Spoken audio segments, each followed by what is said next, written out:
हम अपने मुल्क को छोड़ के आते हैं, किसी भी दूसरे मुल्क आप जाएंगे कुछ मसले फेस करते हो। पूरा साल वहाँ पे गुजारा है और मुझे प्रॉपर अकोमोडेशन नहीं मिली थी। मैंने 6 जगह चेंज की थी एक साल के अंदर। कैसे उन मसलों को अवॉइड किया जा सकता है? जर्मनी में थोड़ा सा है कि यूनिवर्सिटी का थोड़ा सा क्राइटेरिया डिफरेंट होता है। मसला जो मुझे लगता है जर्मनी और इटली का कॉमन होगा, लैंग्वेज का मसला। बैंक अकाउंट आपने खुलवाना है, वहाँ पे आपको ज़्यादा वेरिफिकेशंस देनी होंगी। आप पाकिस्तान से आ रहे हो सस्ते में, मैंने पहले भी बताया कि 2 लाख में मैं इटली आ गया था।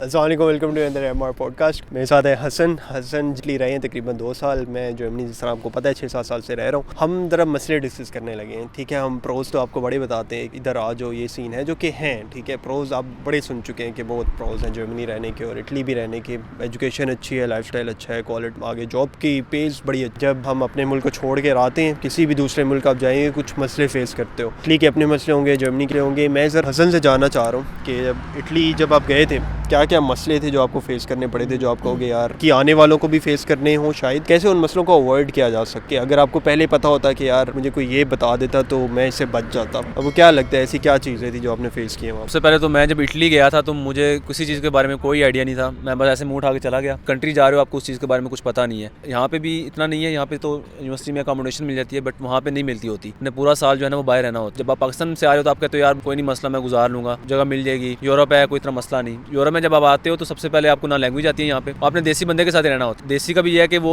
वर्कर्स होते हैं, तब वो प्रेफर करते हैं कि हम सिंगल रूम ले लें या किसी शेयर्ड अकोमोडेशन में चले जाएं। वो इतनी हेल्प करते नहीं है आप, तो ये डिपेंड करता है सिटी पे। मैं बोलोनिया सिटी में गया था, काफ़ी इंटरनेशनल सिटी है और छोटा सिटी है, इतना बड़ा भी नहीं इतना छोटा भी नहीं है, बट वहाँ पे इंटरनेशनल स्टूडेंट बहुत ज़्यादा है। एरास्मस पे लोग आते हैं, यूरोपियंस आते हैं, तो वहाँ पे अकोमोडेशन नहीं मिलती। पूरा साल वहाँ पे गुजारा है और मुझे प्रॉपर अकोमोडेशन नहीं मिली थी। मैंने 6 जगह चेंज की थी एक साल के अंदर। में आप ना पढ़ पाते हो, आपको मेंटली जो आप सुकून नहीं रहता आपका। सबसे बड़ी चीज़ है कि आप अकोमोडेशन जो है वो आप वीज़ा मिल गया या एडमिशन हो गया, आप तब से देखना शुरू कर दो यार मुझे वहाँ पे अकोमोडेशन कैसे मिलेगी सिटी के अंदर। बहुत बड़ा मसला होता है और उसी बेस पे आपने फिर डॉक्यूमेंटेशन अपनी करनी होती है। फिर उसमें भी मसले आते होते हैं, आपको दूसरे लीगल वे से वो चीज़ें नहीं कर सकते, फिर आपको दूसरे स्टेप उठाने पड़ते हैं, लॉन्ग टर्म के लिए मसला करते हैं। सबसे बड़ी चीज़ अकोमोडेशन है। उसके बाद टीम में मैंने देखा है कि वहाँ आपको रेजिडेंस परमिट मिलता है, उसमें काफ़ी मसले आ जाते हैं। मैं अपने सिटी की बात करूँ तो मैंने अपॉइंटमेंट के लिए अप्लाई किया था, मैंने किट सबमिट करवाई थी। मुझे 6 महीने लगे थे मेरे पास कार्ड आते बिल्कुल रेजिडेंस कार्ड आते। 3 महीने अप्लाई करने में लगे, अपॉइंटमेंट्स में लगे, 6 महीने में रेडी हुआ। मैंने फिर मुझे अपॉइंटमेंट लेनी थी, मतलब मैंने 4 अपॉइंटमेंट्स ली और जब मेरे पास कार्ड आया तो उसके 2 महीने बाद वो एक्सपायर होने वाला था, तो वो मेरे किसी काम का नहीं था। मैंने फिर दोबारा से 120 यूरो दिए और फिर मैंने दोबारा सबमिट करवा दिया। कार्ड मेरे पास आ गया था, उस पर मैंने 2 महीने के लिए वो वैलिड था, जिस पे मैं यूरोप ट्रैवल कर सकता था और मैं पाकिस्तान जा सकता था। तो ये भी चीज़ होता है कि आप इटली में जब आ जाते हो तो आप उस सिटी में ये मसले तो नहीं है, आपको रेजिडेंस परमिट जल्दी मिल जाता है, आराम से मिल जाता है, उसमें कोई मसले तो नहीं थे। आपको अपॉइंटमेंट्स के लिए वेट तो नहीं करना पड़ता कि आप देखो कि यूनिवर्सिटी कैसी है, आपको यूनिवर्सिटी की अकोमोडेशन कब तक मिल जाएगी। ये चीज़ें काफ़ी मैटर करती हैं। और थर्ड पे आता है कि स्कॉलरशिप वगैरह मिल जाएगा वहाँ पे इजीली,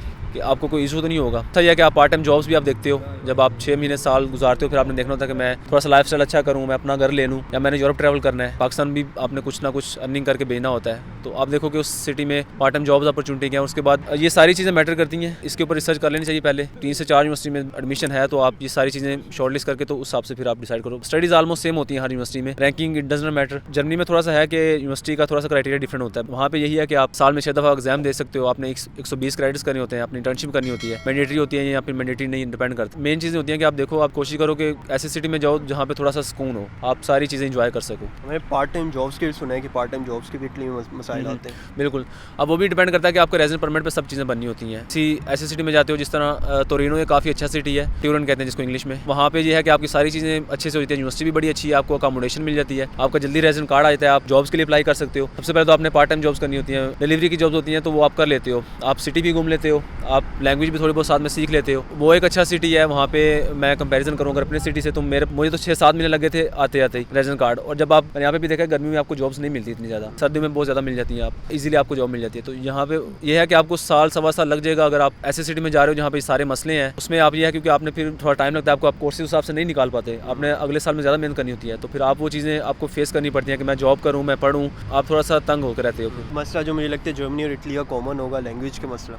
बिल्कुल वो भी आते हैं। वहाँ पे बहुत ज़्यादा मसला है लैंग्वेज का। आप स्पेशली जब जाते हो आपने रेजिडेंट परमिट के लिए अप्लाई करना है, आपने वहाँ से जाके अपने किट होती है जो आपने फिल करके सबमिट करते हैं पोस्ट ऑफिस से, वो मिलती होती है। तो आपको वहाँ पे जाने के लिए भी आपको बिल्कुल कुछ नहीं आता, आपको वहाँ पे वो हेल्प नहीं करेंगे, वहाँ पे रश लगा होता है, पता नहीं किस तरह गूगल से ट्रांसलेटर करके उसको दिखाना होता है। ये बड़े मसले हैं। वहाँ पे बैंक अकाउंट आपने खुलवाना है, वहाँ पे आपको ज़्यादा वेरिफिकेशंस देनी होंगी, आप पाकिस्तान से आ रहे हो, उसमें भी मसले आते हैं। और आपको साथ वो लैंग्वेज इटालियन में कहेंगे, इटालियन में बात करो, आप इटली में आए हो इटालियन बोलो हमारे साथ, हम उनको कहेंगे अभी हम 2 महीने हुए हैं, महीना हुआ है, कैसे बोलें, ठीक है, वो समझते नहीं है इन चीज़ों को। मैंने देखा कि जर्मन जब लोग आ रहे थे वो करके आते हैं कोर्सेज, तो इटली में ऐसा है नहीं, ना ही कोई इंस्टीट्यूट है जो आपको सिखाएगा। इटालियन मुझे ईजी लगी है एज़ कम्पेयर टू जर्मन, मैंने थोड़ी बहुत सीखी भी थी। मैं एक बंदे को जानता हूँ वो जर्मनी में को जर्मन भी आती है सही से, और वो कहता है कि मुझे इटालियन एक अच्छी लैंग्वेज है, मुझे तो मतलब मज़ा आता है बोलते हुए भी, बट जर्मन थोड़ी सी टफ है, बट जर्मन भी सीख लेता है बंदा। लैंग्वेज का बहुत बड़ा बैरियर है वहाँ पे, हर सिटी में है, मिलान में भी है, रोम में थोड़ा कम होगा, बट मेरा सिटी इतना बड़ा नहीं था, वहाँ पे भी ये लैंग्वेज का मसला है और वहाँ पे ज़्यादा। मैं बर्लिन में आया हूँ तो मैं इंग्लिश पे ही, मैं जॉब भी यहाँ पे पार्ट टाइम कर रहा हूँ, कस्टमर को कॉल करनी हो या बैंक में जाना हो सब इंग्लिश बोलते हैं, इवन कि ओल्ड पीपल जो है वो, तो यहाँ पे सब जो है ना वो इंग्लिश बोलते हैं बर्लिन में, तो ये मैंने देखा है। बर्लिन क्योंकि बड़ा इंटरनेशनल से सिटी है, डाइवर्स सिटी है, कल्चर डिफरेंट यहाँ पे आए हुए हैं। आई थिंक बर्लिन बहुत फ्लेक्सिबल है। अगर आप इंग्लिश बर्लिन सपोज करो आप किसी इंग्लिश कंट्री में ही आ गए हो, इतनी यहाँ पे इंग्लिश को होता है। बल्कि मेरा एक जर्मन दोस्त है, बैठा होता है बर्लिन में, तो आके बैठा है, तो कहते हैं मैंने ऑर्डर दिया, मैं जर्मन में दे रहा हूँ, जर्मन था ना, तो वो आगे से इंग्लिश में रिप्लाई कर रही है तो कहते हैं, मैंने भी सुना है, बिल्कुल। कहते हैं मुझे ये नहीं समझ आ रही, हम जर्मनी में रहते हैं, लेकिन वो आगे से जर्मन नहीं बोल रही, वो इंग्लिश में रिप्लाई कर रही कि क्या चाहिए। बड़ा हैरान हो रही कि अच्छा तुम जर्मन में क्यों ऑर्डर दे रहे हो मुझे। तो यहाँ तक यहाँ पे इंग्लिश का ट्रेंड है कि काफ़ी चिल सी। आपकी स्टडीज सारी इंग्लिश में होती हैं, उसमें मसला नहीं आता आपको, और आपको थोड़ा सा एक्सेंट समय भी मसला आता है। इटालियंस मतलब मुझे बड़ा थोड़ा सा शुरू में अजीब सा लगता था और हंसी भी आती थी कि लेक्चर लेने के दौरान मतलब टीचर जो बोल रहा है समझ नहीं आ रही, इसमें से काफ़ी सारी चीज़, वो भी थोड़ा सा होता है कि आप उनका एक्सेंट थोड़ा सा अजीब सा है। कॉमन नहीं है लोग जो इंग्लिश सीखना, मेरे ख्याल कम में नहीं, अभी ये ट्रेंड थोड़ा चेंज हो रहा है क्योंकि यंग जनरेशन जो भी आ रही है, यहाँ पे भी यही सीन है। पहले थोड़ा सा आप आते हैं तो वो ट्रेंड नहीं था, बट अब तो हर जगह इंग्लिश बोली जाती है। बट थोड़ा सा इटली में है कि वो लोग थोड़ा टाइम लग रहा है, बट इंग्लिश में अब ऑलमोस्ट बात कर लेते हैं लोग, समझ जाते हैं, थोड़ा बहुत समझा सकता है बंदा, बट आपको लैंग्वेज सीखनी है लाजमी वहाँ पे। अगर कोई आपको कहते हैं कि इटली मत जाओ, बस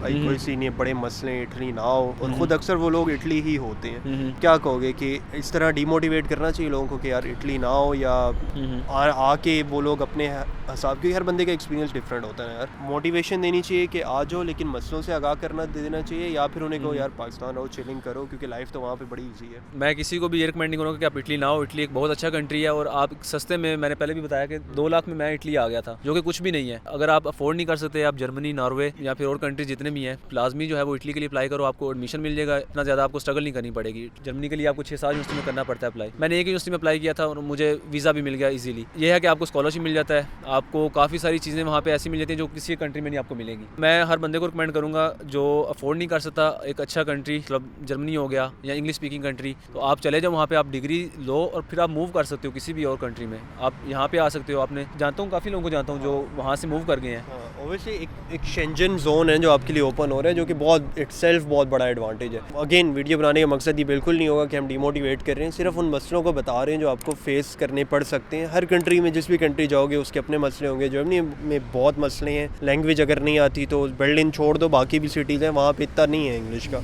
डिफरेंट मसाइल हर जगह के होते हैं, बट डिमोटिवेट नहीं होना चाहिए, उन्हें ऐसा चैलेंज समझ के लेना चाहिए, और आई थिंक हो जाते हैं वो। एक और चीज़ प्लस पॉइंट जो मुझे इटली का लगा, मैं बड़ा कंफ्यूज था कि मैं जा रहा हूँ एक कंट्री में, मैंने पाकिस्तान से नॉर्मल यूनिवर्सिटी से पढ़ा हूँ, मेरा कोई इतना हाई प्रोफाइल नहीं थी, मेरा GPA 3 था और मैंने IELTS बस किया, और मैं बिल्कुल फ्रेश ग्रेजुएट था और मुझे कोई आइडिया नहीं था कि मैंने इंडस्ट्री में नहीं काम किया हुआ, मुझे पता नहीं, बट मैं कंफ्यूज था कि यार मैं इटली से जाके अच्छी यूनिवर्सिटी में जा रहा हूँ, वहाँ पे कर पाऊंगा कि नहीं। बट मैं जब यहाँ पे आया थोड़ा सा टाइम लगा समझने में चीज़ों को, और प्रोफेसर्स काफ़ी कोऑपरेटिव होते हैं, और सबसे बड़ी चीज़ है कि अगर आप कोर्स फेल कर रहे हो, आप 1 साल में 6 दफ़ा वो एग्ज़ाम दे सकते हो, ठीक है। अगर आप फिर भी नहीं निकाल रहे, अगले साल दोबारा 6 अटेम्प्ट्स आएंगी। जर्मनी में 3 है भाई, 3 के बाद कहते हैं घर जाओ। बिल्कुल, यहाँ पे ये टेंशन रहती है भाई मेरी 1 अटेम्प्ट गई है तो मैं अब थोड़ा सा रिस्क में आ गया हूँ, तो आप वहाँ पे आप स्टूडेंट लाइफ जो है ना वो आप इंजॉय कर सकते हो। मैं पार्ट टाइम जॉब करने की आपको जरूरत नहीं है, आप यूरोप घूमो, आप पढ़ लो, आपको स्टडीज़ का मसला नहीं होगा, बट यह कि आपको स्ट्रगल करनी पड़ती है, आपको पढ़ना पड़ता है, और वहाँ पे यहाँ से आप ज़्यादा अच्छा परफॉर्म करते हो। अगर आपके माइंड में ये टेंशन नहीं यार कि मैं कोर्स फेल कर दूंगा तो क्या होगा, क्योंकि मोस्टली सब यही पढ़े होते हैं यार बस कोर्स निकालें,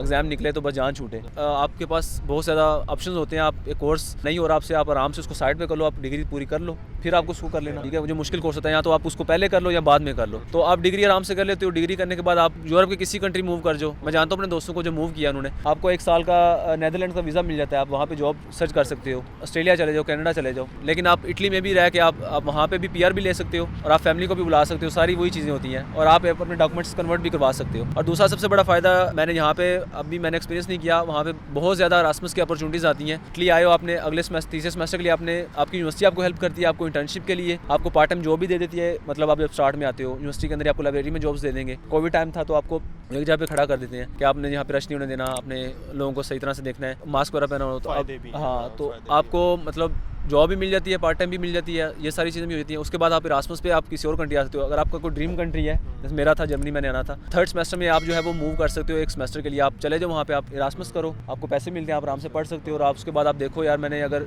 यहाँ पे रहना है आगे तो आप वहाँ पे लिंक्स बना लो, आप इंटर्नशिप के लिए जो है वो एक अपॉर्चुनिटी देख लो। अब मेरे दोस्त जो है वो नीदरलैंड चले गए थे, अभी वो देख रहे हैं कि उन्होंने वहाँ से रेजिडेंट परमिट अप्लाई कर दिया है। तो आपके पास 2 ऑप्शन बन जाते हैं कि आपने डिग्री बस खत्म करो और आप किसी और कंट्री मूव कर जाओ। स्वीडन, नीदरलैंड्स, इन सब कंट्री में मेरे ख्याल से जर्मनी में थोड़ा सा टफ होता है, लेकिन इटालियन यूनिवर्सिटीज़ काफ़ी हेल्प करती हैं आपको कि आपको इंटर्नशिप्स के लिए भी अप्लाई करवाती हैं, आपकी कॉल्स खुलती हैं, तो आप उसमें भी कर सकते हो। तो ये काफ़ी सारे फ़ायदे हैं। मुश्किलात यही है कि आपके डॉक्यूमेंटेशन थोड़ा सा प्रोसीजर मुश्किल है, आपको अकोमोडेशन के मसले हैं, जॉब्स थोड़ी सी कम है, बट आप लॉन्ग टर्म के लिए आपको इटली भी एक सारी चीज़ें प्रोवाइड करता है जो आपको जर्मनी प्रोवाइड कर रहा है। अगर कोई कहे इटली मत जाओ तो ये वीडियो दिखा दीजिएगा उन्हें, ठीक है। मेरा क्योंकि ये था कि मैंने जर्मनी मेरा था कि मैं लॉन्ग टर्म के लिए जाना चाह रहा हूँ, तो इस वजह से मैं स्विच करके आ गया हूँ। तो इटली भी इतना बुरा नहीं है, आप स्कॉलरशिप पे बड़ा शहनशाह की तरह पढ़े होते हो, यहाँ पे आपको जॉब करनी पड़ती है, आपको मैनेज करना पड़ता है। मैंने कहा नवाबी लाइफ जी रहे थे वहाँ पे तो बिल्कुल, यहाँ पे थोड़ा सा मैं स्ट्रगल कर रहा हूँ, बट ये है कि इटली में काफ़ी आसानियाँ भी हैं। क्लास तो वो यहाँ पे भी देखनी पड़ती हैं, वहाँ पे भी हैं, बट आप at the end of the day अगर आप इटली में रह के आप लैंग्वेज सीख लेते हो तो आपके लिए बड़ी आसानियाँ वहाँ पे भी।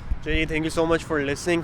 डू लाइक द वीडियो अगर आपको पसंद आई है। इसी तरह की डिफरेंट कंट्रीज़ की भी वीडियोज़ आते रहेंगे, स्कॉलरशिप की वीडियोज़ आती रहेंगी मेरे चैनल पे। अगले पॉडकास्ट में आपको मिलते हैं, सब्सक्राइब कर लीजिएगा। हो सकता है एक वीडियो देख के आप कहाँ से कहाँ पहुँच जाएगा। पाकिस्तान से यूरोप आ रहे हो, मैं मुनीब भाई की वीडियोज़ देख के यहाँ तक पहुँच आया हूँ, तो मैं रिकमेंड करूँगा कि मुनीब भाई की वीडियोज़ में काफ़ी ऐसे लोगों को बताते हैं जिनका रियल एक्सपीरियंस होता है। तो मैं भी अपना एक्सपीरियंस बता रहा हूँ, ये बड़ा फ़ायदा होता है कि आप, तो मुझे काफ़ी फ़ायदा हुआ है, इंशाल्लाह आपको भी होगा। आप लाजमी एक्सपीरियंस में बंदा ना झूठ नहीं बोलता मतलब वो एक्सपीरियंस बल शेयर कर रहा होता है, ठीक है। तो वो बड़ा जेन्युइन इन्फॉर्मेशन होती है जो कि लाजमी सुनना चाहिए। दूसरों के एक्सपीरियंसेस से आप सीखते हो, और जो दूसरों को मुश्किलात आई हैं अगर आपको पहले पता लग जाए तो वो आपको नहीं फेस करनी पड़ती। फिर पॉडकास्ट सॉरी थोड़ा आगे लंबा हो गया हो, लेकिन आई होप काम आया होगा। Do like the video, subscribe to the channel. अल्लाह हाफ़िज़।